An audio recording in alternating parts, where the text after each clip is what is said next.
Welcome aspirants.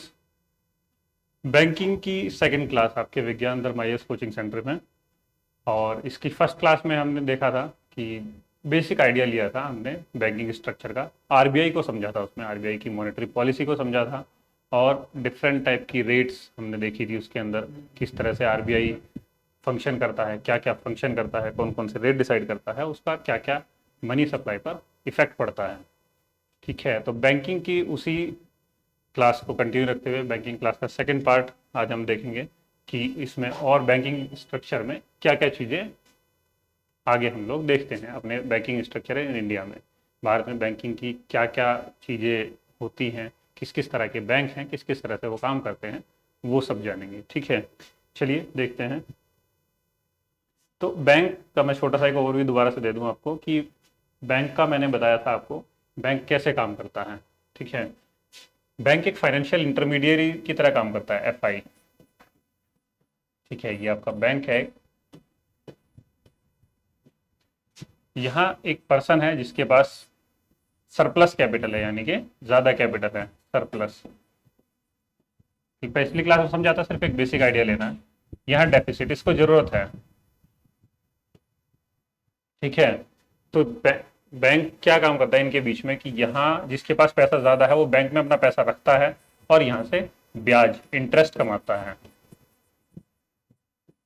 और यहाँ पर जिसके पास पैसा कम है, जिसको पैसे की नीड है, वो बैंक से लोन के रूप में पैसा लेता है और बैंक को ब्याज, इंटरेस्ट पे करता है। ठीक है, यहां से इंटरेस्ट आने वाला ज्यादा होता है बजाय यहाँ के। अगर यहाँ से 10% ब्याज बैंक ने लिया है तो यहाँ उसको 3%, 4% ब्याज देता है। बाकी जो बीच का मार्जिन है, 5 से 6%, 7% जो भी बनता है, ये बैंक का प्रॉफिट है। इस तरह से बैंक अपनी कॉमर्शियल एक्टिविटीज करता है। ये एक फंक्शन है बैंक का। बैंक के कई फंक्शन में से ये एक फंक्शन है। क्या? कि सेविंग और डिपॉजिट जमा करना, सेविंग इन्वेस्टमेंट जमा करना, ठीक है, और लोन देना। एक काम ये हो गया, दूसरा काम ये हो गया।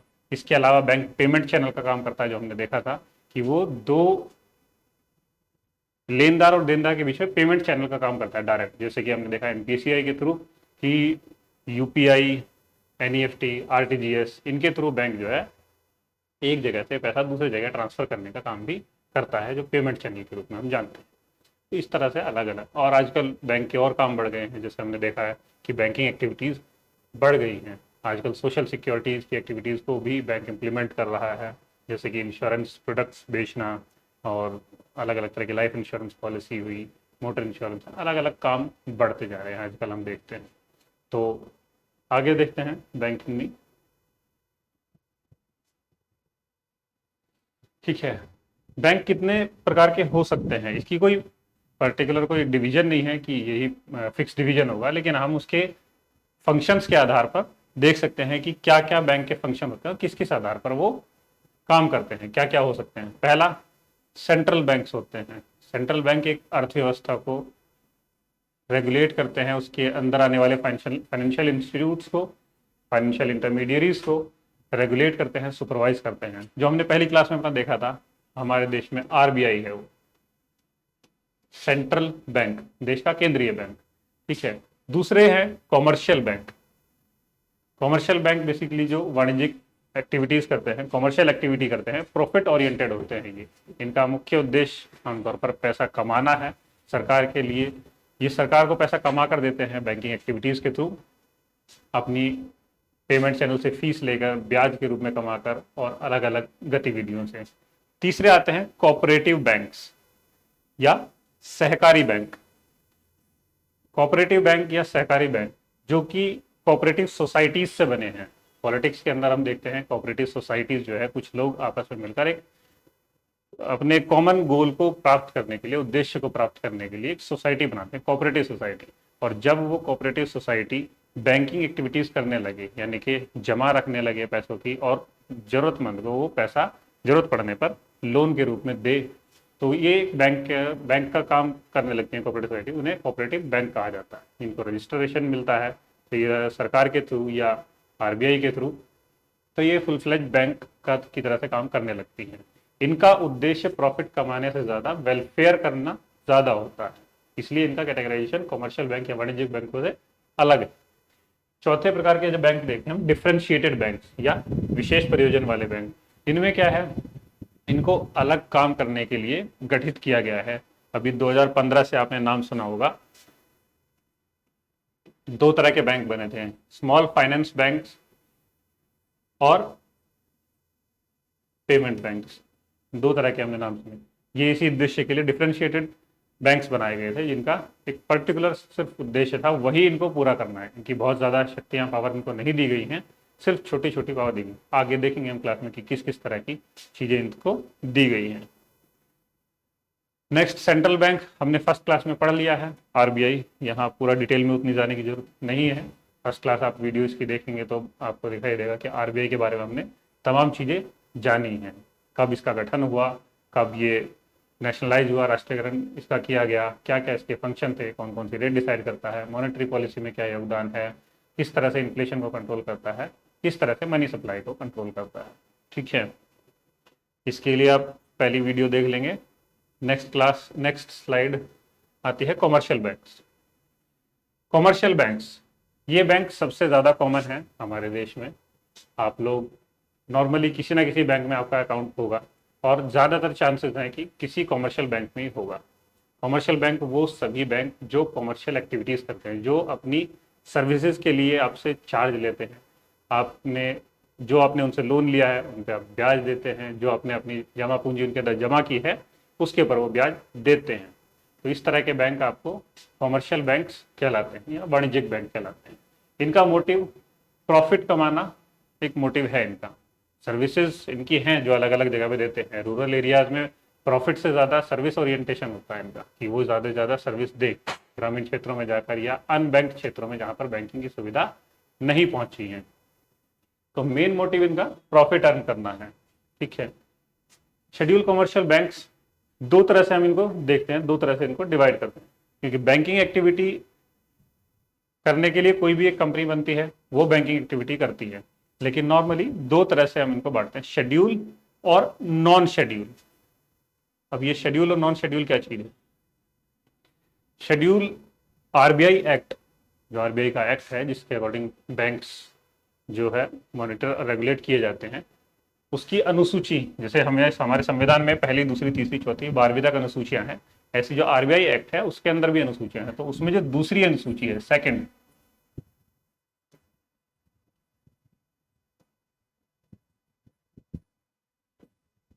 जिन बैंक्स का नाम आरबीआई ने अपनी दूसरी अनुसूची में रखा है वो सभी कहलाते हैं हमारे शेड्यूल कॉमर्शियल बैंक, जिनका नाम सेकंड शेड्यूल में लिस्टेड है, अनुसूचित बैंक। और जिनका नाम, जो बैंकिंग एक्टिविटीज कर तो रहे हैं पर उनका नाम आरबीआई की दूसरी अनुसूची में नहीं है, वो नॉन शेड्यूल कॉमर्शियल बैंक या गैर अनुसूचित बैंक कहलाते हैं। इसमें इतना ही अंतर है, बैंकिंग एक्टिविटी दोनों कर रहे हैं, सिर्फ उनका नाम दूसरे शेड्यूल में होने पर उन पर आरबीआई एक्ट ज़्यादा सख्त तौर पर लागू होता है। बाकी कॉमर्शियल एक्टिविटीज करने के लिए, बैंकिंग करने के लिए कंपनीज एक्ट के अकॉर्डिंग वो बैंक काम करते हैं अपने। ठीक है, अगली शेड्यूल कॉमर्शियल बैंक, देखिए वही चीज लिखिए, listed in RBI act second schedule. ठीक है, वही प्रॉफिट अर्न करना मोटिव इनका। कॉमर्शियल बैंक है, कॉमर्शियल का मतलब प्रॉफिट अर्न करना है मुख्य तौर पर। ठीक है, क्या काम है इनके? डिपॉजिट्स एक्सेप्ट करना। डिपॉजिट्स मतलब आपका हो गया सेविंग अकाउंट, करंट अकाउंट, इसे कासा भी बोलते हैं, CASA, CASA, current account, saving account, banking term में यूज होता है काफी। दूसरा टाइम डिपॉजिट्स, इसमें FD और RD। FD और RD एक निश्चित समय के लिए आपका पैसा बैंक में रखा जाता है, लॉक हो जाता है, आपकी मर्जी है आप कितने टाइम के लिए। FD जो है आपकी 7 दिन से शुरू हो जाती है और RD आपकी 1 साल, 2 साल, 3 साल इस तरह से रखते हैं। FD में आप एक साथ पैसा जमा करके और उसको उस निश्चित समय के लिए छोड़ देते हैं। इसमें सेविंग अकाउंट से ज़्यादा ब्याज मिलता है आपको, सेम RD के साथ में है, लेकिन उसमें RD में एक फैसिलिटी है कि आप उसमें बीच बीच में अंशदान कर सकते हैं और समय समय के साथ वो पैसा बढ़ता जाता है आपका, जो आपके अंशदान से ब्याज इसमें भी आपको ज़्यादा मिलता है। ठीक है, इसके अलावा दूसरा काम giving out loans. Commercial banks की मेन आय का स्रोत लोन्स। ये बैंक्स डिफरेंट डिफरेंट सेगमेंट्स के लिए लोन प्रोवाइड करते हैं, अलग अलग सर्विसेज के लिए। कौन कौन सी सर्विसेज हैं जो हमने देखी हैं जो बैंक जिन चीज़ पे लोन दे सकता है?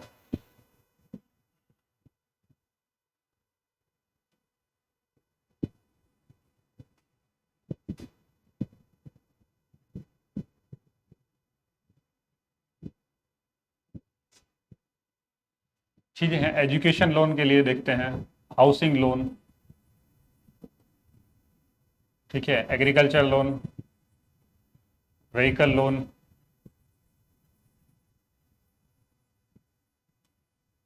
इस तरह के अलग अलग कैटेगरीज में बैंक लोन करते हैं। बिजनेस लोन भी प्रोवाइड कराते हैं। तो लोन किसी आदमी को जिसके पास ये चीजें ना हो उसको लोन देना रिस्क है यहाँ पर, है ना, एक रिस्क है। जिसके पास एजुकेशन नहीं है उसको एजुकेशन लोन चाहिए एजुकेशन पूरी करने के लिए, जिसके पास घर नहीं है वो घर बनाने के लिए लोन ले रहा है। इन सब चीज़ों में इंसान के पास वो चीज़ नहीं है जिस पर्पस के लिए वो बैंक से लोन ले रहा है, तो यहाँ पर एक रिस्क रहता है, रिपेमेंट का रिस्क, क्योंकि वो पैसा बैंक से वापस आएगा या नहीं आएगा। जिसने घर बनाने के लिए लोन लिया, अगर उसने घर नहीं बनाया और पैसा खत्म हो गया बैंक का, फिर क्या होगा? तो यही से एक टर्म निकलती है, शॉर्ट में बताता हूँ, इसको आगे डिटेल में पढ़ेंगे। एनपीए न्यूज़पेपर में खूब पढ़ी है आपने, नॉन परफॉर्मिंग असेट। ये बैंक की वो असेट है जिसकी परफॉर्मेंस डाउन हो गई है, यानी कि बैंक ने ये पैसा लोन के रूप में दिया था घर बनाने के लिए या एजुकेशन के लिए या किसी और पर्पस के लिए, लेकिन और उस पर उम्मीद थी कि बैंक को इससे ब्याज आएगा, इंटरेस्ट आएगा मूल के साथ ऑब्वियसली। लेकिन अब क्या हुआ कि जिसने वो पैसा लिया उसने वो पैसा वापस करना बंद कर दिया। तो हो क्या रहा है कि बैंक का जो पैसा गया था अब वो पैसा धीरे धीरे डिग्रेड होना शुरू हो रहा है, उसके ब्याज आना बंद हो गया है, उसका प्रिंसिपल आना बंद हो गया है, और वो पैसा धीरे धीरे बैंक को लॉस करने लगा, क्योंकि बैंक ने अपनी जेब से वो पैसा दिया था। तो यहीं पर चीजें आती है, ये जो इस तरह का पैसा है इसे कहा जाता है एनपीए, नॉन परफॉर्मिंग असेट। ये मैंने इसलिए बताया क्योंकि इसको बैंक यूपीएससी ने डायरेक्ट क्वेश्चन पूछा था, नॉन परफॉर्मिंग असेट क्या होते हैं। अब आप समझ गए होंगे इसको यहाँ बताने का क्या उद्देश्य था, ठीक है। इसके अलावा other banking services, other banking services में जैसे मैंने पहले बता दिया आपको, पेमेंट चैनल का काम बैंक करता है। बैंक के अलावा बैंक लॉकर फैसिलिटी देता है आपको, ठीक है। यहाँ पर आप अपने कीमती चीज़ें, कीमती पेपर, वो सब बैंक के पास बैंक की कस्टडी में छोड़ सकते हैं, ठीक है। इसके अलावा बैंक की और फैसिलिटीज़ हैं, जैसे कि डिमांड ड्राफ्ट, डीडी प्रोवाइड करना, चेक फैसिलिटी, और बैंक की बहुत सारी फैसिलिटी अलग अलग तरह की हैं जो कि आपको बैंक से मिलती हैं, ठीक है। क्रेडिट कार्ड भी आजकल बैंक प्रोवाइड करते हैं, क्रेडिट कार्ड भी एक तरह का लोन है बेसिकली, शॉर्ट टर्म लोन, वो भी बैंक आजकल प्रोवाइड करते हैं, ठीक है। बैंक के जो शेड्यूल कमर्शियल बैंक हैं इसके नाम आपने सुने होंगे जरूर, SBI, state bank of India, देश का सबसे बड़ा bank. Public sector banks, public sector banks वो हैं जिनके अंदर सरकार की हिस्सेदारी ज़्यादा होती है, जिनके हक जो है सरकार का 50% या उससे ज़्यादा होता है। फॉरेन बैंक्स और आरआरबीज, एक एक को डिटेल में पढ़ेंगे क्या क्या चीज़ें। फॉरेन बैंक्स वो हैं जिनकी शाखाएं भारत में है लेकिन जिनके हेडक्वार्टर्स किसी और देश में कहीं और पर है। आरआरबीज, रीजनल रूरल बैंक, क्षेत्रीय ग्रामीण बैंक, ये वो हैं जिन्हें बनाया गया था मुख्य रूप से ग्रामीण क्षेत्रों में बैंकिंग सेवाएं पहुंचाने के लिए, सरकार द्वारा इनका गठन किया गया था, ठीक है। आइए आगे, पब्लिक सेक्टर बैंक, सार्वजनिक क्षेत्र के बैंक, ठीक है। जैसा कि मैंने बताया ये वो बैंक हैं जिनके अंदर 51% या उससे ज्यादा गवर्नमेंट, सरकार की ओनरशिप है ना, ये वो है पब्लिक सेक्टर बैंक। जैसे कि हम देखते हैं पब्लिक सेक्टर अंडरटेकिंग, सार्वजनिक क्षेत्र के उपक्रम, इसी तरह से सार्वजनिक क्षेत्र के बैंक हैं ये पब्लिक सेक्टर बैंक। इनमें मुख्यतः आपने नाम सुने होंगे, PNB, bank of Baroda, Canara bank, bank of India और अलग अलग। अब इनका क्या है कि ये जो बैंक हैं आपके public sector bank,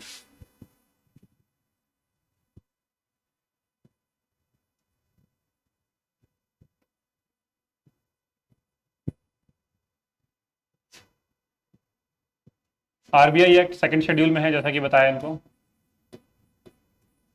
second schedule.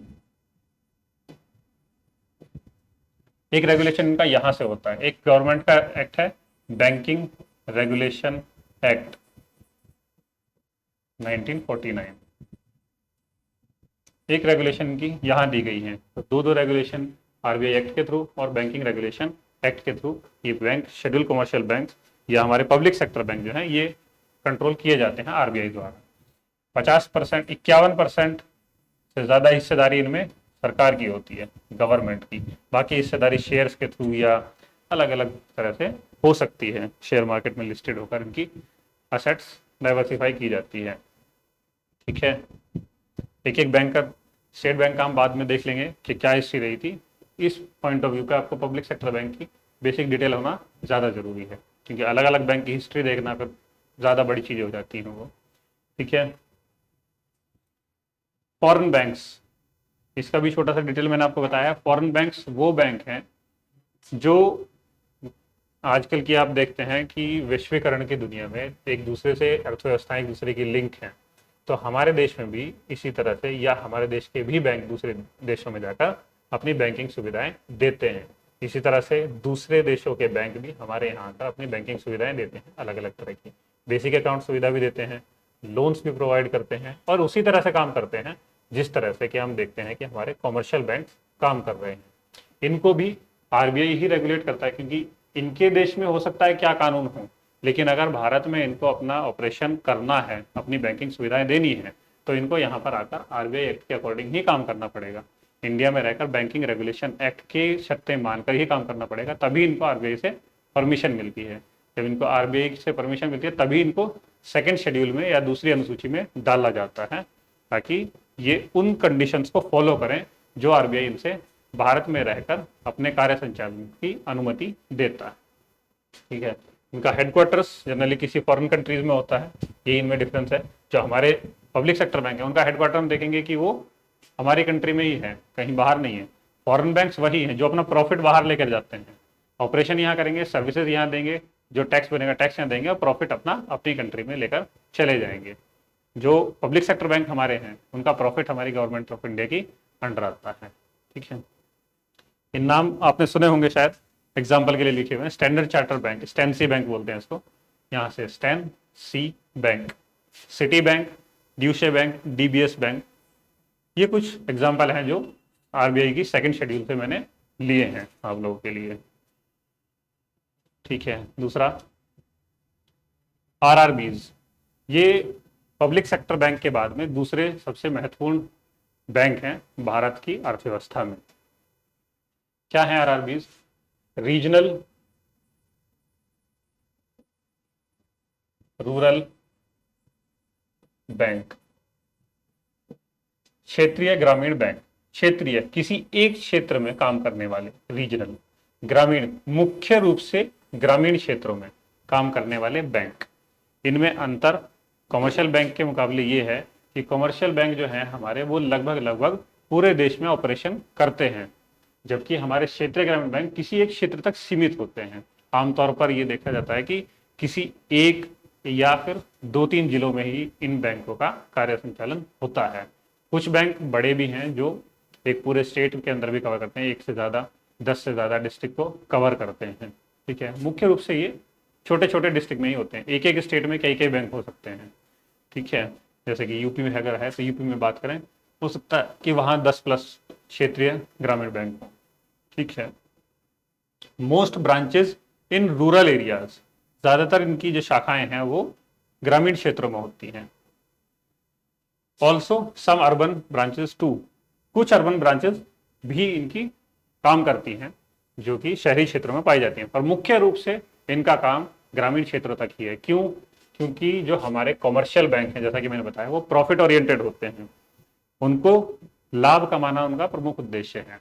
अब ग्रामीण क्षेत्रों में उतना बिजनेस उनको नहीं मिलेगा जिससे कि वो उस लाभ को कमा पाए। एक ब्रांच को सेटअप करना, वहाँ स्टाफ रखना, वहाँ का इंफ्रास्ट्रक्चर क्रिएट करना, बिल्डिंग रखना, सामान रखना, वहाँ के एम्प्लॉय को सैलरी देना, उसमें बैंक उतना नहीं कमाएगा जितना उस सबको से खर्चा करना पड़ेगा ग्रामीण क्षेत्रों में। तो ग्रामीण क्षेत्रों में जब बैंक नहीं खुल रहे थे, सरकार ने ग्रामीण क्षेत्रों की बैंकिंग सेवाओं के लिए इनका गठन किया था। इन बैंकों का, क्षेत्रीय ग्रामीण बैंकों का, इनको परमिशन दी गई थी बनाने की। कैसे इनका गठन किया जाता है, इनका ग्रामीण बैंकों का, ये बता देते हैं एक बार।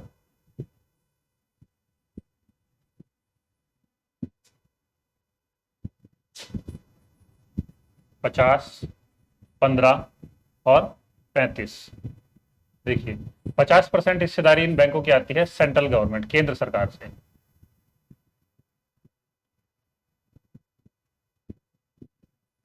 सेंट्रल गवर्नमेंट, केंद्र सरकार से इनकी 50%। 15% जिस राज्य में इनको स्थापित किया जाना है वहां की स्टेट गवर्नमेंट से। और 35% ये जो ग्रामीण बैंक हैं वो किसी ना किसी बड़े जो पब्लिक सेक्टर बैंक हैं उसके अंडर काम करते हैं, उसके अंडर इनका गठन किया जाता है। तो जो ये 35% की हिस्सेदारी है ये उस प्रमोटर बैंक से आती है। ठीक है, ये उस प्रमोटर बैंक से आती है जो बैंक इनको स्थापित करने में मदद करता है। जिस राज्य में कर रहा है वो राज्य 15% हिस्सेदारी देगी और 50% हिस्सेदारी सेंट्रल गवर्नमेंट की देगी। ठीक है, इस तरह से इनका गठन किया जाता है। यहाँ लिखा है 50% सेंट्रल गवर्नमेंट, 15% स्टेट गवर्नमेंट और 35% प्रमोटर बैंक, जिस बैंक ने इनको गठित किया है, जो बैंक इनको मैन पावर देगा या जो बैंक इनके लिए मैनेजमेंट देगा। ये भी एक इंपॉर्टेंट टर्म है, इसको आप याद रखिएगा, यहाँ से क्वेश्चन आने की संभावना है और शायद आया भी है, मैं कंफर्म नहीं हूँ लेकिन शायद ये आया हुआ।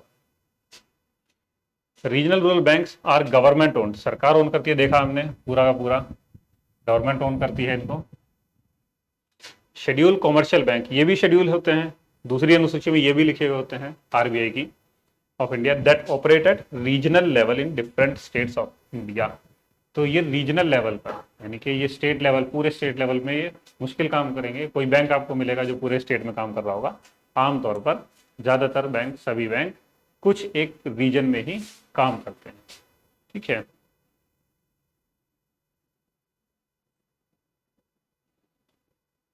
रीजनल बैंक के बारे में थोड़ी सी हिस्ट्री आप एक बार यहाँ पर वीडियो को पॉज करके देख सकते हैं क्या चीज़ है।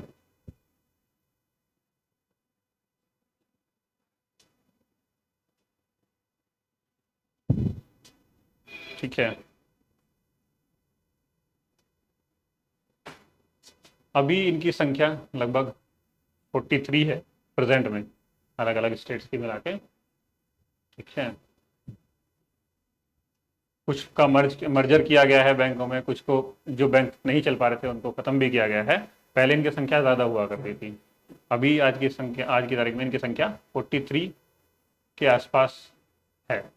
चेंज होती रहती है, आप कुछ दिन बाद पढ़ेंगे, हो सकता है कि ज़्यादा हो जाए, हो सकता है कम हो जाए, कुछ का मर्जर हो जाए साथ में, या कुछ नए बैंक ओपन करे जाएं। ठीक है, और इनको घटाने की, इन बैंकों को घटाना कहो या इनको रीस्ट्रक्चरिंग कहो, कि इनकी संख्या जो पहले कभी 550 से ज़्यादा थी एक समय पर, घटाकर 43 कर दी गई।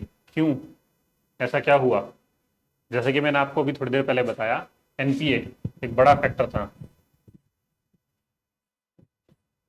बैंक लोन तो दे रहे थे जिस काम के लिए इनको बनाया गया था ग्रामीण क्षेत्रों में, लेकिन वो लोन वापस नहीं आ रहे थे, तो उनसे बैंकों का एनपीए बढ़ रहा था। एनपीए बढ़ रहा था तो मतलब बैंकों का पैसा डूब रहा था। तो कहीं ना कहीं देखा गया कि शायद या तो मैनेजमेंट की कमी है या उनके संचालन में किसी तरह कमी है, तो उनके मर्जर और क्लोजर,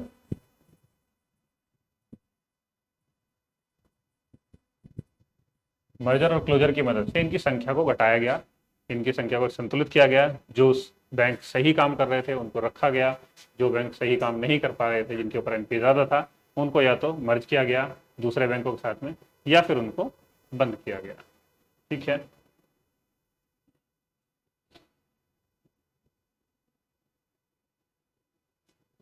ये आपने पढ़ लिया होगा, एक बार मैं एक्सप्लेन कर देता हूँ। Regional bank were established under provisions of ordinance. सबसे पहले ऑर्डिनेंस लाया गया था इसके लिए 26 सितंबर 1975 में, जिस साल इमरजेंसी लगी थी।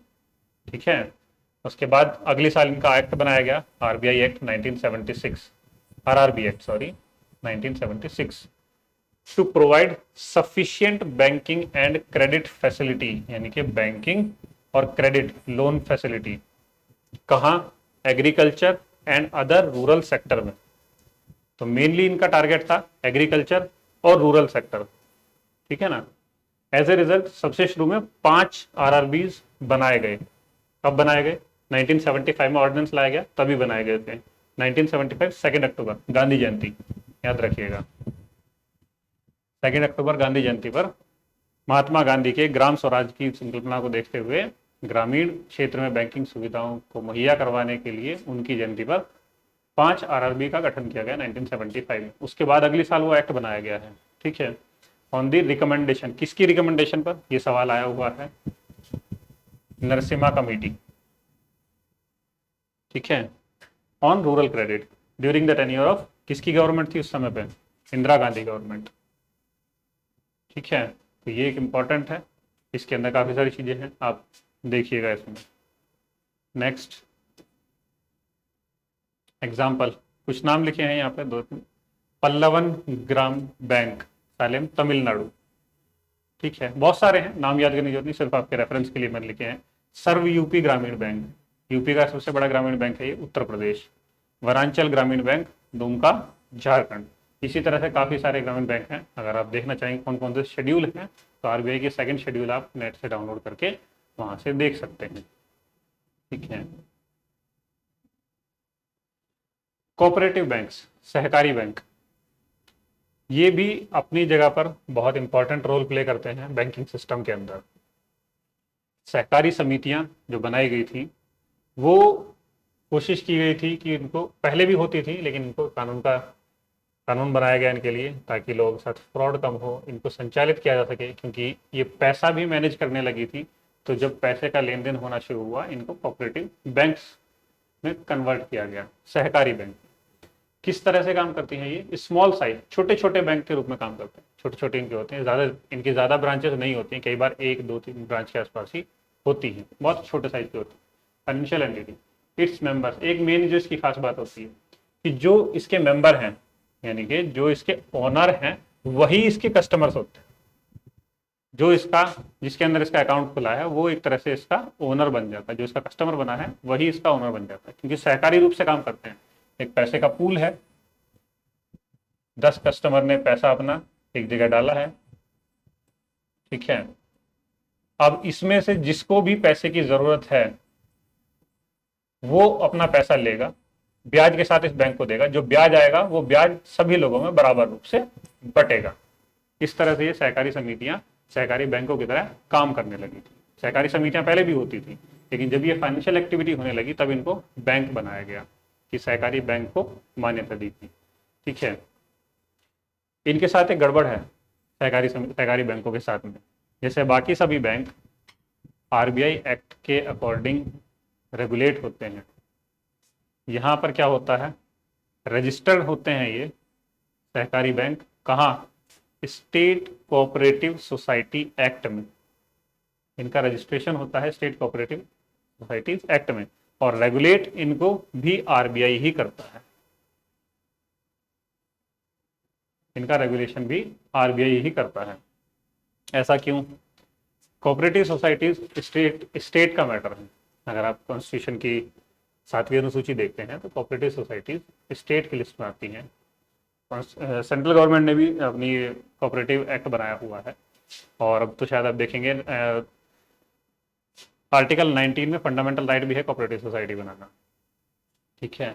तो उसके अनुसार ही रजिस्ट्रेशन इनका जो दिया गया है, स्टेट कोऑपरेटिव एक्ट में इनको रजिस्टर किया जाता है। Registrar of state cooperative societies, वो इनको रजिस्टर करते हैं। जब ये रजिस्टर होकर बैंक की तरह काम करना शुरू करती हैं, तो इनके ऊपर रूल लागू होते हैं बैंक वाले, पूरी तरह से नहीं। जो रूल पूरे के पूरे शेड्यूल कमर्शियल बैंक पर लगते हैं, वो सारे रूल इनके ऊपर नहीं लगते, कुछ रूल इनके ऊपर लगते हैं, जिससे कि समस्याएं इनको चलाने में कम आए। जैसे कि आपने अभी हाल ही में कुछ टाइम पहले एक एग्जाम्पल देखा होगा पीएमसी बैंक का, वो बैंक डूबा, कई लोगों के पैसे उसमें डूबे, क्योंकि जिन लोगों ने पैसा अपना डाल के रखा हुआ है, उनको तो रिस्क है ही ना। तो उसी चीज को रोकने के लिए, उसी चीज को कम रखने के लिए आरबीआई इनके ऊपर रेगुलेशन रखता है। ठीक है। और क्या फीचर्स हैं इनके कोऑपरेटिव बैंक्स के? 1 पर्सन 1 वोट, जैसा कि बताया कि इनके मेंबर जो हैं, वही इनके कस्टमर हैं, वही इनके ओनर हैं। तो किसी भी तरह के डिसीजन में उनकी वैल्यू 1 पर्सन 1 वोट के बराबर होती है। जो भी उनके डिसीजन लिए जाते हैं, वो सहमति से लिए जाते हैं, आम सहमति से, आपसी सहमति से। जिस भी तरह के उनको डिसीजन लेने हैं, अगर किसी को लोन देना है, किसी को लोन नहीं देना है, अगर दूसरी ब्रांच खोलनी है या जो भी डिसीजन लिया जाना है बैंक के संबंध में, वो सारे कस्टमर्स जो उसके मेंबर होते हैं वो आपसी सहमति से लेते हैं, इसीलिए इसको सहकारी बैंक कहा जाता है, नाम ये भी है। मेन कस्टमर कौन है इनका? फार्मर्स। नॉर्मली ये बैंक ग्रामीण क्षेत्रों में काम करते हैं, ग्रामीण क्षेत्रों में एग्रीकल्चर सेक्टर के लिए, एमएसएमई सेक्टर के लिए, उन सेक्टर्स के लिए जहां पर कि शेड्यूल कमर्शियल बैंक जो है हमारे वाणिज्यिक बैंक जाना पसंद नहीं करते या उनको जाने में रिस्क है, वहां पर ये बैंक अपनी क्रेडिट फैसिलिटी देते हैं। तो farmers can avail agriculture loans, कृषि लोन मिलते हैं at minimum interest rate from the cooperative bank. Cooperative bank से इनको मिनिमम इंटरेस्ट रेट पर लोन मिलता है। इनकी कंडीशंस भी उतनी ज़्यादा सख्त नहीं होती जितनी कि वाणिज्यिक बैंक की होती हैं। तो यहाँ से बैंक, और जो इनका कस्टमर बेस है वो एक दूसरे को जानता है आमतौर पर, जितने भी इनके कस्टमर हैं वो आमतौर पर एक दूसरे को जानते हैं। तो इसमें साख की दिक्कत कम रहती है कि भाई सभी लोग एक दूसरे को नॉर्मली जानते हैं, क्योंकि वो बैंक के मेंबर सभी लोग हैं। तो किसको लोन देना है किसको नहीं देना उस डिसीजन को लेने में आसानी रहती है। अगर बैंक छोटा है, तो बड़ा है तो कई बार थोड़ी दिक्कत हो सकती है। नॉर्मली ज़्यादातर बैंक, कोऑपरेटिव बैंक छोटे ही हैं, ठीक है। Providing easy and accessible loans.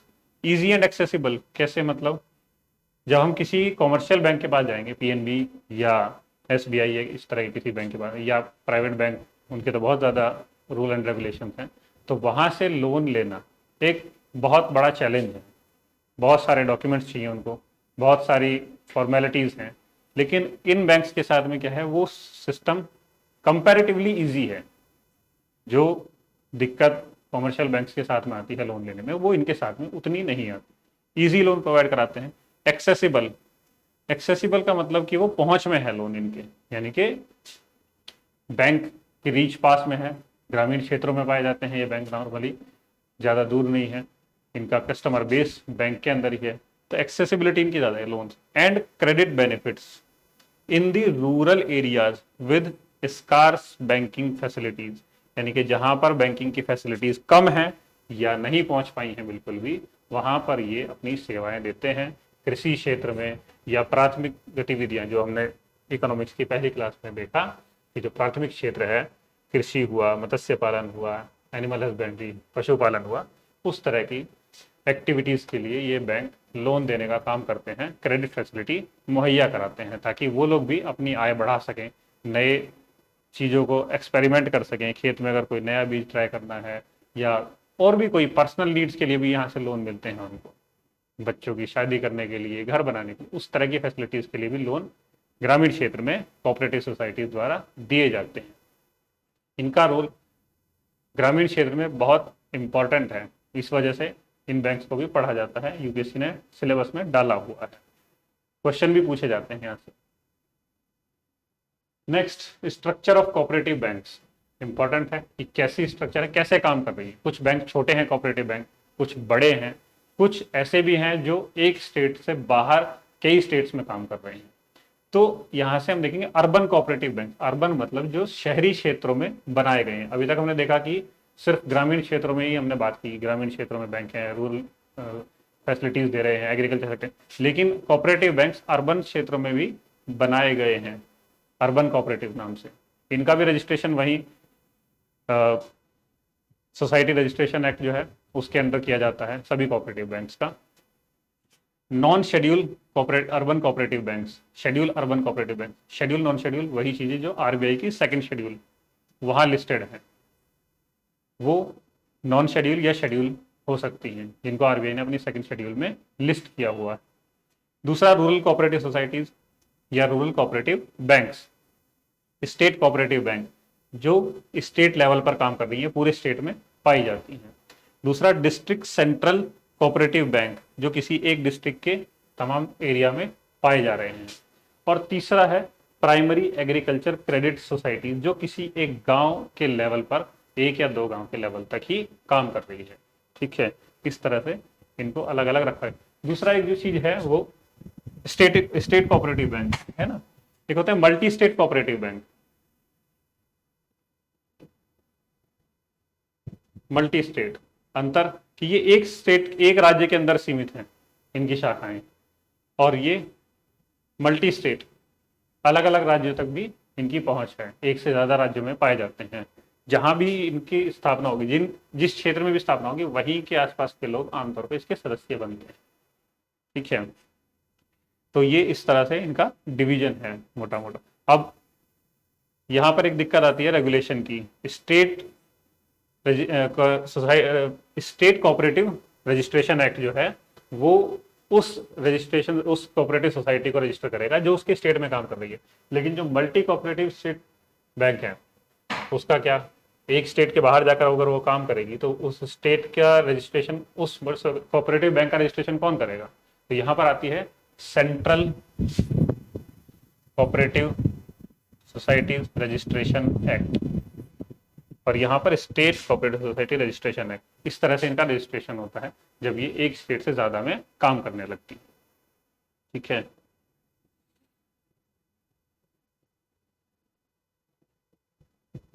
Cooperative banks जो आरबीआई की सेकंड शेड्यूल में लिस्टेड हैं, एग्जांपल लिखे हैं, Uttar Pradesh cooperative bank limited, इसका मेन ब्रांच लखनऊ, हेडक्वार्टर बोल सकते हैं। West Bengal state cooperative bank Kolkata. ठीक है, तो ये इस तरह से जो बैंक हैं कोऑपरेटिव बैंक काम करते हैं। इनका रोल मुख्यतः ग्रामीण क्षेत्रों को या फिर ऐसे कस्टमर्स को बैंकिंग सुविधा मुहैया करवाना होता है जिनके पास बैंक की एक्सेसिबिलिटी, नॉर्मल कमर्शियल बैंक की एक्सेसिबिलिटी कम होती है। एक्सेसिबिलिटी से मेरा मतलब है कि जो उन बैंक से सुविधाएं नहीं ले सकते, अगर लोन चाहिए, मेरे पास अगर प्रॉपर डॉक्यूमेंट्स नहीं है जो बैंक से लोन लेने के लिए चाहिए, मेरे पास इनकम प्रूफ नहीं है, या मैं कोई काम करता हूं जिसका मेरे पास कोई प्रूफ नहीं है, तो वो क्या करेगा, वो इन कोऑपरेटिव सोसाइटी से हेल्प लेता है, इनका मेंबर बनता है और यहाँ से उसको लोन की सुविधा मिलती है। तो इस तरह से एक तरह से जो अनऑर्गेनाइज सेक्टर है उसको लोन मुहैया करवाने में बहुत बड़ी भूमिका ये बैंक प्रोवाइड करते हैं। ठीक है, तो ये क्लास यहीं तक है। इसके क्वेश्चंस भी हम लोग बाद में देखेंगे। इसमें एक पॉइंट रह जाता है डिफरेंशिएटेड बैंक, जो हमने सबसे शुरू की स्लाइड में देखा था, वो एक थोड़ा सा अलग टॉपिक है, उसको भी एक अलग क्लास में हम लोग देखेंगे। उसके अंदर जैसा कि मैंने बताया था आपको, स्मॉल फाइनेंस बैंक और पेमेंट्स बैंक, ये नए बैंक जो है 2015 के बाद हमें देखने को मिले थे, और आज की तारीख में काफ़ी ज़्यादा संख्या में वो बन चुके हैं और काम कर रहे हैं, और जिस उद्देश्य के लिए उनको बनाया गया था वो उद्देश्य भी वो बहुत अच्छी तरह से निभा रहे हैं। तो थोड़ा सा वो वीडियो लंबी हो जाती है, इसलिए मैंने उसको रखा है अभी, और आप अगली वीडियो में उस टॉपिक को भी देखेंगे, उनको भी समझेंगे कि क्या बैंक है, किस तरह से वो काम करते हैं। ठीक है, तो अभी इसको यहीं तक रखते हैं, मिलेंगे अगली क्लास में। Thank you.